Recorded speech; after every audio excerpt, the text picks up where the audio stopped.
আমাদের ব্রেনের তিনটা পার্ট।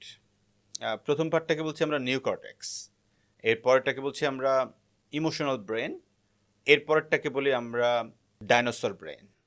সো এই যে ফার্স্ট ব্রেন, এই ব্রেনটা কানেক্টেড হয় শুধুমাত্র ফিগারের সাথে। ফিগার মিনস আমরা যখন কোনো একটা কাস্টমারের কাছে গিয়ে তুলে ধরি যায়, ভাই আমাদের এটা এত টাকা কমে পাচ্ছে, অমুকের এত টাকা কমে আছে, আমাদেরটা থেকে এত টাকা বেশি আছে, এই ব্যাপার, বা কোনো একটা রেফারেন্স তুলে ধরতেছি, বলতেছি আমাদেরটা এত পার্সেন্টেজ ভালো, এই পার্সেন্টেজ, এই যে সংখ্যা, এই সংখ্যাগুলো কানেক্ট করে আমাদের ব্রেনের প্রথম লেয়ারটাতে, যেটা নিউকর্টেক্স ব্রেন, বা এটাকে আমরা থিঙ্কিং ব্রেনও বলে থাকি।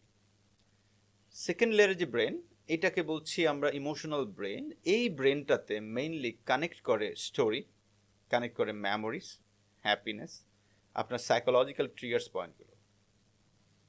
এই ব্রেনটা হচ্ছে তিনটা ব্রেনের মধ্যে সবচাইতে ভাইটাল। ধরেন নিউকর্টেক্স ব্রেন, ওর যদি পাওয়ার থাকে, আমি কথার প্রসঙ্গে ধরে নেই 1 মিনিটে সে 100টা গুলি ছুটতে পারে।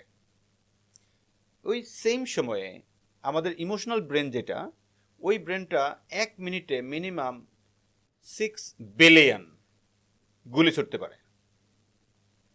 তার মানে কোথায় 100, কোথায় আপনার 6 বিলিয়ন। এটা দ্বারা মিন করে যে আপনি আরেকজন মানুষের বা আপনার কাস্টমারের যে ব্রেনেকে কানেকশনটা যে করছেন, তাকে যে ইমোশনালি যে ড্যামেজ করে দিচ্ছেন, আপনার প্রোডাক্টের প্রতি যে একটা আলাদা অ্যাফেকশন তৈরি করছেন, এইটা কিন্তু হচ্ছে ওই মিড ব্রেনের কারণে।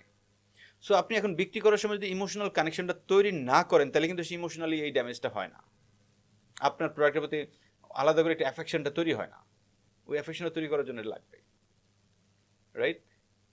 দ্যাটস ওয়াই বলা হয় যে আপনার ওই মিড ব্রেনকে কানেক্ট করার জন্যই ইমোশনাল স্টোরি বলা, কোনো একটা সোশ্যাল ইন্টারেকশনস, মেমোরিজ, এই জায়গাগুলোকে কানেক্ট করে বলতে বলে তখন মানুষ অটোমেটিক্যালি কানেক্ট হয়ে যায়। কানেক্ট হয়ে যায়।